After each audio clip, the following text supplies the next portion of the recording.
Okay, I'm Mark Costello, Chief Executive Officer of Hub. Hub are what we classify as Broker 2.0.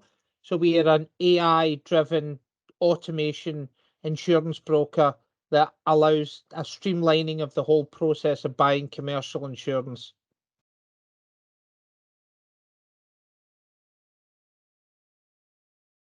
And certainly the pandemic created a huge challenge for us. Right at the onset of the pandemic, we were becoming authorised with the FCA because we work in a regulated environment, and the FCA, like everyone else, shut down. So that put a huge delay on getting the business up and running, which when you're in startup work mode and you've got a very limited budget to get from A to B and then B to C and C to D, that was a huge challenge for Hub.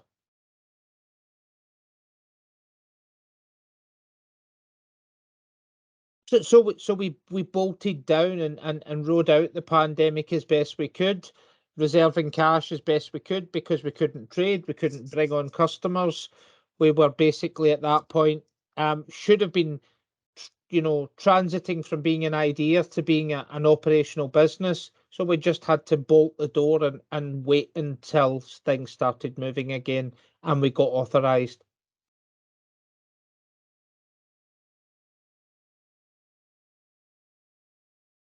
Okay, so I think the current economic situation is by and large still the hangover of the pandemic. So we see inflation, but it's supply side inflationary pressures, right? So we live in a connected just-in-time model world. And I think that economic squeeze and also the flight of talent, that has caused problems for our own business. Being honest, we work in 100%, well, almost 100% home working environment. Um, we don't see those challenges. I think a lot of businesses also are struggling to attract the right people at the moment. Again, because I think we are doing something that's a bit different. That different differentiator between us and the incumbents means that attracting the right talent hasn't been difficult for us to date.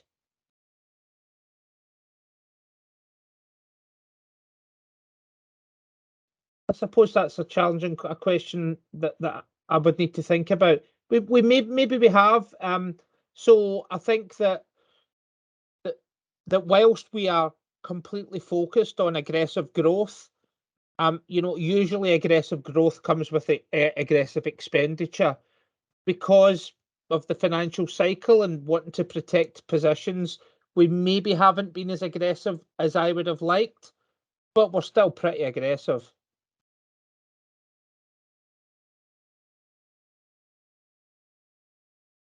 100% focused in growth. And I almost, unless your business is 40, 50, 60 years old, if you're not focused in growth, you're focused in dying. And that's my opinion.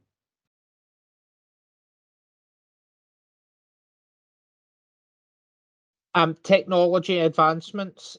So currently we have four software engineers, a CTO, three data scientists in the business. Our focus is getting that tech right so that we can really, really ramp up sales, which are, we're currently converting about 38% of the opportunities we get.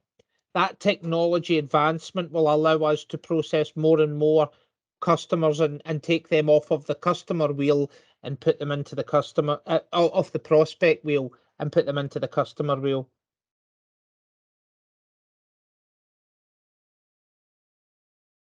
100%. So when we look across the market vertical that we're in, there's about 1,800 insurance brokers in the UK. We will be inside the top 100 by volume after 15 months of trading. And technology's been massive player in that, a massive catalyst to that growth. And just to give you a flavour of what that looks like, the typical broker of our size will maybe have 20 to 25 insurance staff. We've got six.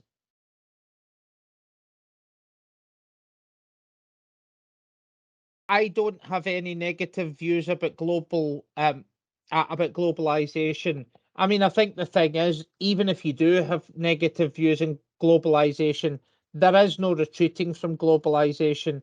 Unfortunately and embarrassingly, in my opinion, Britain chose to leave the EU. Now, whether the EU is a good or a bad thing, it can only be a good thing.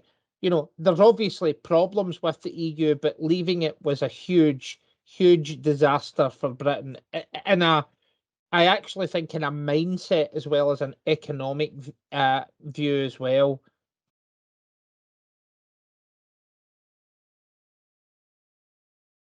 It hasn't affected how we trade with our clients because our customers are all UK based predominantly. However, it does affect, even the small scale stuff like having to get stamps in your passport going through the airport in Amsterdam and taking time at airports causes problems. But I do think that we will see manufacturing in the UK take a hit.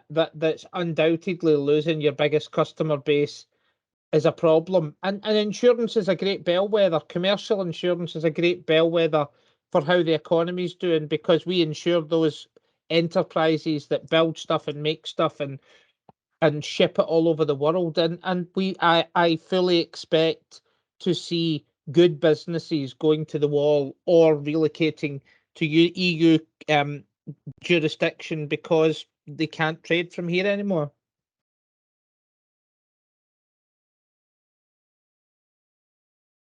I suppose it all depends on what space you're talking about.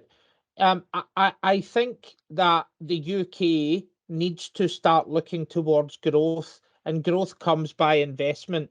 So I think business leaders need to start thinking more about how they take less money off the table and put that money back into businesses so that they can, move forward, become modern businesses, become more efficient, more effective, and look towards long-term profitability as opposed to just taking money off the table in the here and now.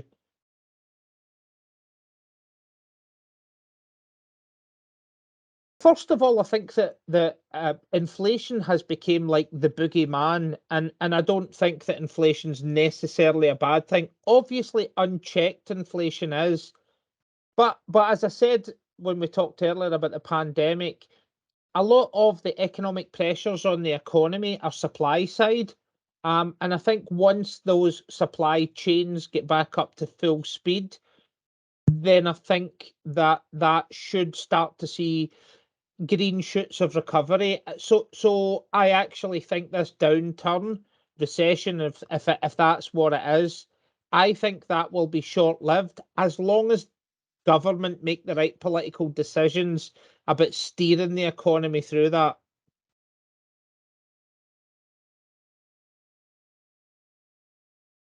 Yeah, I mean, not really, but certainly if we're talking about government, we are very much a, a high risk technology play in that the technology we're building has never been built before, and it's very labor intensive and very expensive.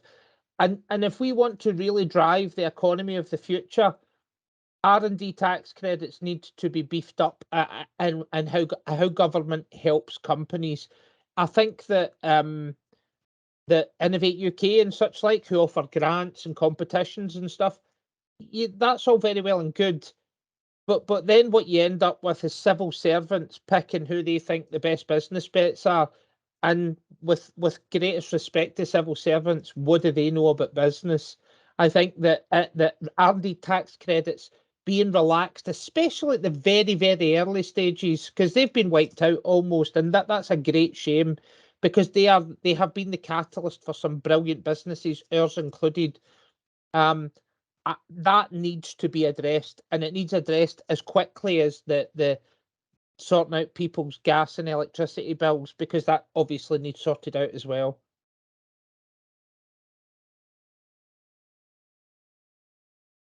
Well, again, I'm not an economist, but my reading of the runes is that this is a short-lived downturn, and I think by the summer of next year we'll really start seeing green shoots, which will then start driving confidence in publicly listed companies. that will then cascade its way down into the private markets, and we'll start seeing private equity and venture capital coming back strong into the market to support young businesses.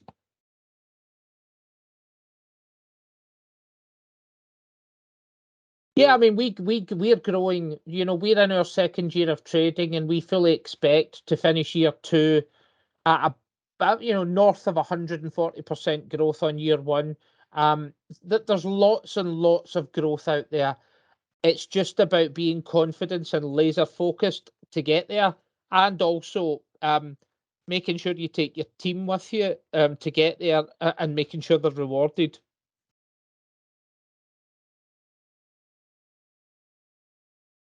Yes, I think so. We're still quite a fledgling company, so we've only been about for three and a half years, but I think we are prepared for it. Our response to uncertain economic conditions is to go and win more customers.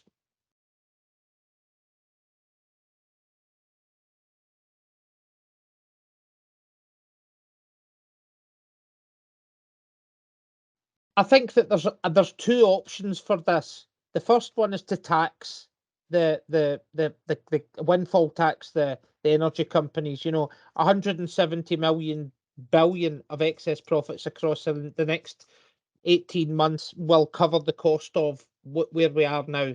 So that would be solution one, which should have been taken, or maybe it shouldn't have been taken. In fact, I probably don't think it should have been taken. I think we should leave that 170 billion with the energy companies, but insist that every single penny of it is put into renewable energy and allow them then to control that market. Because the other way to do this would be to tax the companies, windfall tax them, and then let government deploy that capital to make it into the renewable market.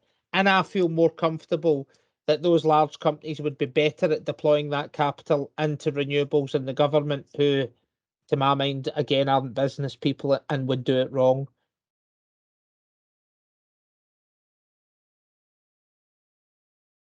Not at the moment, actually, but it is in our next few iterations as a renewable space. We think, and I live in Scotland, and it's very tangible and noticeable when you come to Scotland how much infrastructure investment there's been in renewables already. Green energy will be the new coal, the new oil, the new thing that drives the economy, and there will be lots of insurance opportunities in that, and it's definitely top of mind that we want to be in that space.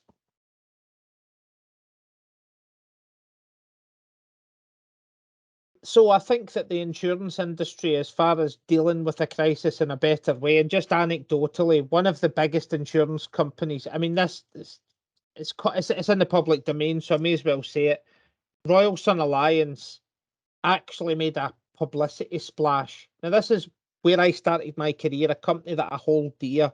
Um, but they actually made an announcement 14 months after the pandemic started that they'd managed to get their phone lines back open. Just complete embarrassment.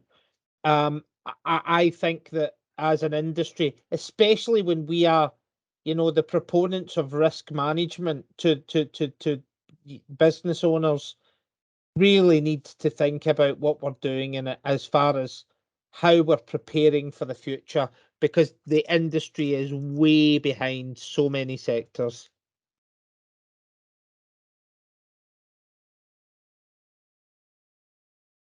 Oh, tech is everything to us. We're a tech first business, right? We're a tech led business. Everything we do is about technology. We see ourselves developing unique technology that not only allows us to transact insurance more efficiently and with less errors and emissions for the customer and the insurer.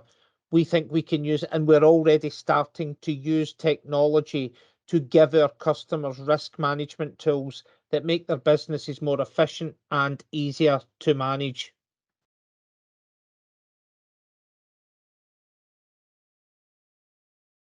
Again, that automation's a huge part of what we do, and again, it's why we're an insurance business with more tech people than we are with insurance people.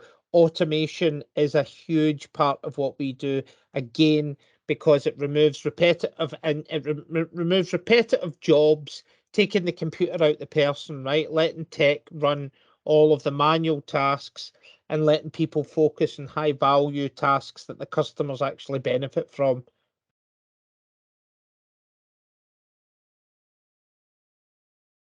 So we've got staff all across the UK. We've got people work for us in Portugal. And I think I alluded to earlier, we find it easy to attract talent because of the fact that we're something different. And a lot of the younger people in the industry want to be part of that, which is great. But what I also think, and I think this is more future gazing, but a lot of the real technical talent in the insurance industry, a lot of those guys and girls are getting to the age when they're ready to retire. And I think there's a real void there that the industry hasn't dealt with. And it'd be great if in 10 years from now you ask me that question, because I think where my answer now is, I think the industry's in all right shape as far as that's concerned. I don't think we're future proofed.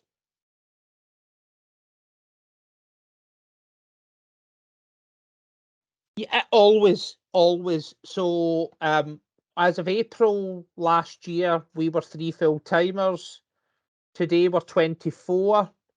I would imagine by April next year, because I run, year end to year end, I would imagine we'll be 40 by April next year.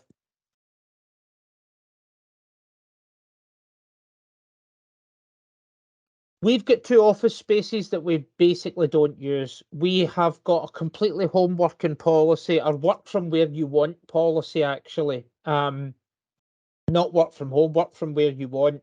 And one of the things that we've done is we have regular face-to-face meetings, but we've also built a virtual office in Horizon Workspaces, which is part of the metaverse, which gives us that sense of being in a room working together collaboratively without actually physically being together.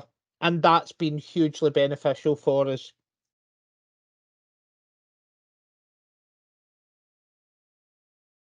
I don't know about other organizations. I don't think we will ever have significant real estate that we have people working from. We've got virtual real estate where people can work collaboratively. We've got Teams, we've got a full electronic suite of solutions for working collaboratively. I don't see us ever doing that. I also think, and I've heard, people talk, people friends and whatever about organizations where the company might want to put people back in desks, especially in our industry, right? When all of the office spaces in the square mile, some of the most expensive real estate in the world, long leases and all that stuff.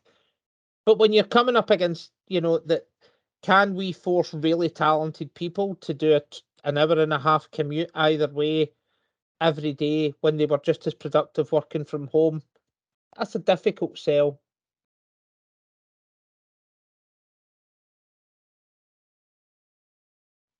There's always pros and cons to any decision you make. What are the cons of working remotely?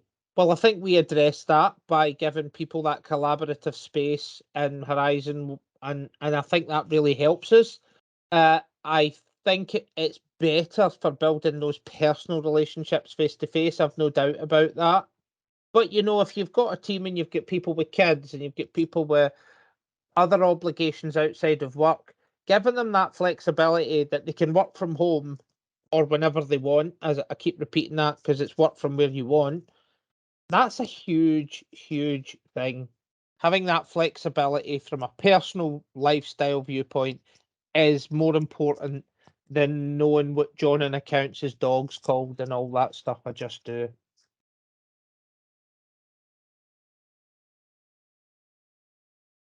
No, because we started as a digital first business. We don't see that as a challenge for, well, maybe the only person it's a challenge for is me actually, but everyone else I think's fine.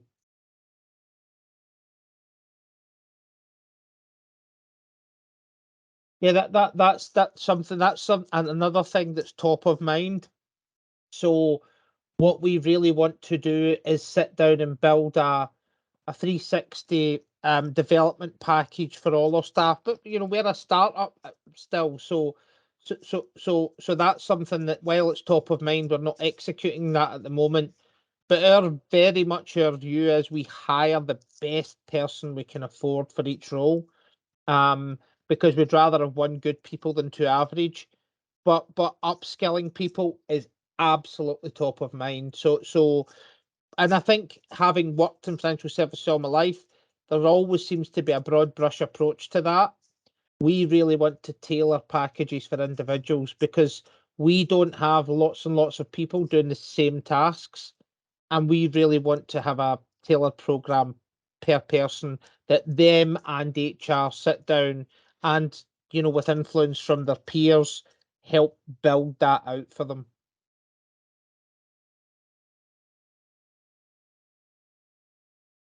Yeah, so again, that's very interesting.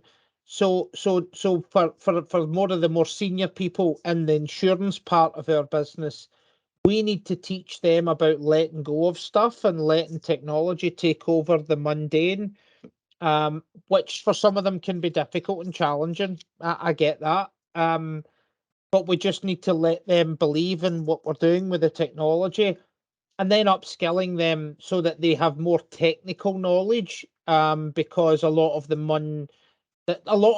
maintenance of an insurance contract with a commercial customer becomes automated, and we don't need people to do that.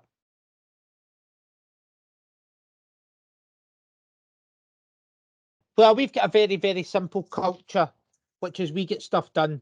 That is the culture within the business. We've got a strategic plan that we execute by getting stuff done. Did the pandemic affect that? No. Do I see that culture shifting soon? No. I think culture is something that evolves, though. And culture is massively important, because we work in a highly stressful environment, right? We work very, very, very hard as a team, and we all look each other in the eye and make sure that each is doing their part and what they said they were going to do. But we also support each other as much as we can. I think um, culture does evolve. And when you go from 3 staff to 24 staff in 17 months, culture becomes organic. As we move into the next phase of development, I think we need to really grasp how we want to articulate what our culture is, so that we can get people to buy into it.